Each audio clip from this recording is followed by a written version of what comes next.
Okay, good morning. Xavier Becerra, Chairman of the House Democratic Caucus, joined today by a colleague from California, Mark Takano, and we had an interesting conversation today in caucus on a number of different subjects. Obviously, many members interested and concerned about the situation in Iraq. Many people still trying to work through the situation with the Veterans Administration. We're trying to make sure that members are prepared to get things done here in the Congress, although it looks like here in the House, House Republican leadership has decided to pack things up and call it a day for the year, even though we've still got several months left in this year to get some good things done. Many of us believe that we could do a number of initiatives that could help with job creation, not least of which would be finally getting the transportation legislation off and running so we can send back to all of our communities the gas tax money that people pay when they go to the gas station and put fuel in their gas tank. Unfortunately, that gas tax that people pay is still stuck in Washington, D.C. because the Transportation Reauthorization Act is stuck. It's held in limbo, and in this do-nothing Congress, it's hard to believe, but even something that's always been bipartisan is having a tough time moving forward. At the same time, we know that after a year of inaction on the part of Republicans here in the House, we are watching as immigration continues to show how a system, when it's broken, causes real havoc, whether it's on the border with right now so many young children coming across our border without any adults. And the difficulty we have these days in trying to make sense or put in order a system that is completely broken when it comes to immigration. Once again, we're about to hit the anniversary of when the Senate acted on a common sense fix to our broken immigration system. Here in the House, we have not taken any votes to try to do the same. It's a difficult situation to confront. One thing I would like to mention is that even though this Congress in the House of Representatives under Republican leadership has acted like a shutdown Congress or a do-nothing Congress, there is something that can be done. Fortunately, the Supreme Court acted about a year ago today to end discrimination for so many Americans who are LGBT, who have decided to marry, and for the longest time were not permitted to enjoy the same rights and opportunities that so many other Americans have taken for granted. And today, gay and lesbian couples who have legally married have an opportunity as a result of actions taken by the Supreme Court and now actions taken by our President of the United States, Barack Obama, to enjoy some of the same opportunities and finally receive the same rights that so many Americans here have taken for granted. One of which is to be free of discrimination when it comes to the workplace, to not have to worry about your job simply because of the person you love. And this week, the President announced that he is going to require all federal contractors to abide by the law, and now to his actions to prohibit discrimination against gays and lesbians for any job-related activity is a step forward. It's something that we should do in Congress. The Senate has already taken the step of ending discrimination against LGBT communities, but in the House, once again, the legislation, so-called ENDA, is stuck in the House of Representatives, where our Republican leadership is unwilling to allow the House of Representatives to take a vote to also try to catch up with what the Senate has already done. So as we can see, whether it's immigration, whether it's ENDA, ending discrimination against gays, lesbians, transgender, and bisexual couples, we find that the House of Representatives has become a graveyard for good ideas.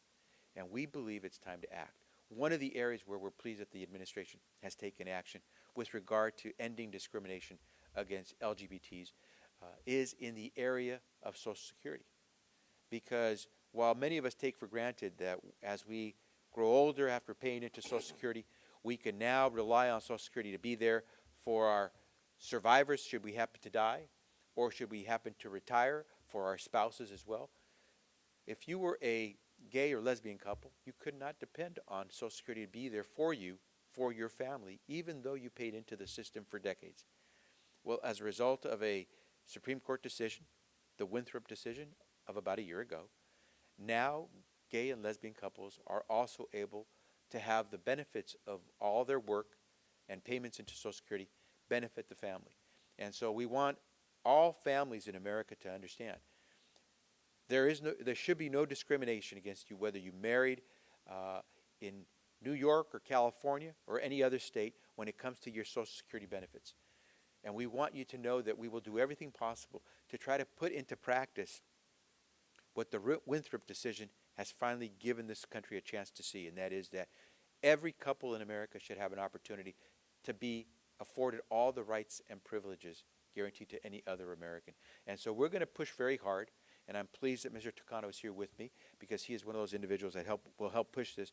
We're going to try to make sure that for all people in America, if you pay into Social Security, you have the right to take advantage of those benefits that you paid for, including if you happen to die and your spouse, who may need those benefits, will no longer have to suffer the indignity of not being able to get those benefits simply because of a gay or lesbian marriage. It is time for this country to move forward. We're ready to do that, and we are prepared to not only move forward with the Winthrop decision to allow LGBT couples to be able to have the same rights under Social Security that all of us have taken for granted, but to make sure that that which the Winthrop decision did not provide to LGBT couples will also be available to all Americans in the near future through legislative changes, if possible. And with that, let me now yield to my colleague and friend from California, a co-chair of the Equality Caucus, Mark Takano. Thank you, Congressman Becerra. Javier Becerra, you have been a passionate and committed member of Congress. A member of Congress has been committed to LGBT equality. I too celebrate 1 week, a year ago this week, the Supreme Court's decision on Windsor and Prop 8, California's Proposition 8.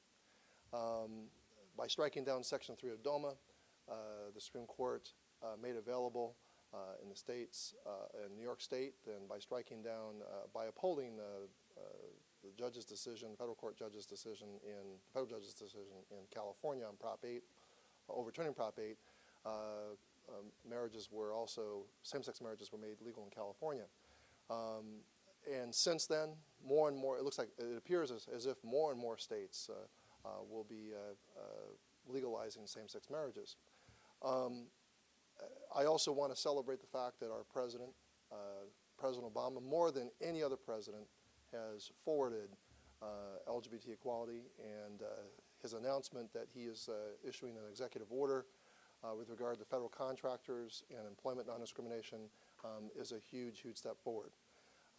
That being said, along with this Supreme Court decision, the Supreme Court has acted, and what needs to be done now is we need to make sure that decision applies to all Americans, all LGBT citizens. As it stands now, the Social Security and Medicare Act prevents certain citizens from enjoying the benefits that they have earned over a lifetime, many, many decades, as Congressman Becerra said. I am happy to announce that I will be introducing, after the break, a bill that we're calling the Social Security and Medicare Parity Act. And what this legislation would do is provide a legislative fix. The President has said that his administration has said that same-sex couples should enjoy these benefits in states where they're legal, but here, where their marriages are legal. But here's the problem: if you are married in, say, the state of New York or California, and you move to South Carolina or Florida, where marriages aren't legal, the Social Security Act says you have to issue benefits based on where the couple actually lives, not where they celebrated their marriage. This bill would basically allow the Social Security Administration to the Social Security and Medicare benefits to be issued based on where a couple had their marriage celebrated. Secondly, it would also provide some grace periods. Currently, there's a 9-month waiting period for survivor benefits and a 12-month waiting period for enhanced spousal benefits. These waiting periods would be essentially waived for those couples that were affected by the Windsor and Prop 8 decisions. And thirdly, this legislation would require the government to reach out to same-sex couples and inform them of their benefit rights and these waivers of the waiting periods should this legislation pass. So I'm very, very pleased with the support of Congressman Becerra and the caucus to introduce this legislation after the break. Thank you. We'll take any questions. Mike. On Iraq, with the administration all but promising that it's going to do some sort of targeted strikes over there, there's a lot of criticism that in your caucus, obviously. Are you still hearing a lot of criticism? Is there going to be any kind of campaign to push back against it, or is the sense that we've already voted on the Barbara Lee amendment last week and let's move on? Is this the president who was elected largely because he proposed the Iraq war? I know there's a lot of concern in getting embroiled in another Vietnam, and the concern about sending American troops once again to fight someone else's war. At the same time, I believe the president is trying to do not just the right thing, but something that will help the Iraqis get themselves in a place where they will be prepared to defend their own country and their own people, rather than have to have other forces, American forces or NATO forces, have to do this for them. So my sense is that members want to hear more. We know we will get a briefing from the administration, a bipartisan briefing from the administration in the near future. And what we hope is that the president will outline what we can do to try to help the Iraqis get their house in order. But many of us are still very concerned about trying to send American troops to do what we did before. And the Iraqis never lived up to their end of the bargain after we essentially set the table for them to be able to move forward as one people, living hopefully in a democracy. But we'll have to learn more. No one wants to see the region descend into further chaos. No one wants to see this the chaos visited upon us here in the U.S. or against any American abroad. And so we want to make sure that we're doing everything we can to protect our people. How we do that, that's where we want to make sure we hear precisely from the administration on what we can do as an American people moving forward with the president in charge. And hopefully what we do will complement what the Iraqis will do first and foremost to make sure that they are clear on what they want to do to keep themselves together as a country. Mark, I don't know if you wish to comment. I have no comment at this time on that. Yeah. Following up on that question, what are you specifically needing to hear from the administration during this briefing to move Democratic forward to be more comfortable with airstrikes or the forces that it's sending over there? Is there anything specific you need besides just assuring people who are Iraqis that it's follow through? I think there are probably a few elements that would make for a comprehensive briefing that gives people a better sense of how we should feel about it as members of Congress and act based on that information with the president. First is, what are the Iraqis doing? What guarantees do we have that the Iraqis will stand up and fight for the integrity of their nation and fight together as a people versus as different sects? Two, what would be the end game for any strategy America deploys in concert with the Iraqis or in Iraq? And then third, of course, it's just how it goes towards furthering our security and national interests in doing anything whatsoever in Iraq. And so it's the same calculations we've gone through in the past. Before we put an American in harm's way, tell us why. Before we get involved in any respect with Iraq, tell us why. And before we decide to invest any more of our treasure, whether in human life or in money, taxpayer money, tell us what the Iraqis are doing. And that'll give members a sense of whether there is something worthwhile in our engaging with Iraq and how so. But it's not much different from the calculations that we had to make in the past. And for many of us, we've been there, we've done that, and our American soldiers have been there and done that. And quite honestly, they did as good a job as any fighting force could have done. They delivered on what their orders were, and that was to help stabilize the country. It's just more than a shame. It's a tragedy that the Iraqis haven't chosen to stand up for themselves after our soldiers paid a high price to make it possible for them to have that opportunity. There are, again, a number of members in your caucus who say that the 12-year-old authority, legal authority, is no longer valid. Wondering if you agree with that, or do you think that he does have the authority to do it without congressional approval? Well, the president did end the Iraq War. And again, I'm not sure in what capacity the president would propose that American forces or American interests be involved in Iraq. But depending on what the president is proposing, that would probably help trigger a response as to whether or not we need another declaration of war in order for the U.S. to get further involved. My sense is the president has the authority as commander-in-chief to do what's necessary to protect the American people. To the degree that what he does vis-a-vis Iraq is to protect the American people, you could argue that he has the power as the executive and commander-in-chief to do that. At what point you break over into the line of requiring congressional approval? That's always been the 60, not million anymore, it's probably $60 billion question these days. Yeah. Mark, yeah. Anytime you want, Mark, you can feel free to chime in. On the IRS, some of your Republican colleagues, obviously not officials yet, Congressman Xavier last night up here, very pointedly telling him, we don't believe you, essentially accusing him of lying. What do you make of the hearings, the progress or lack thereof of the investigation, just sort of all the politics in it?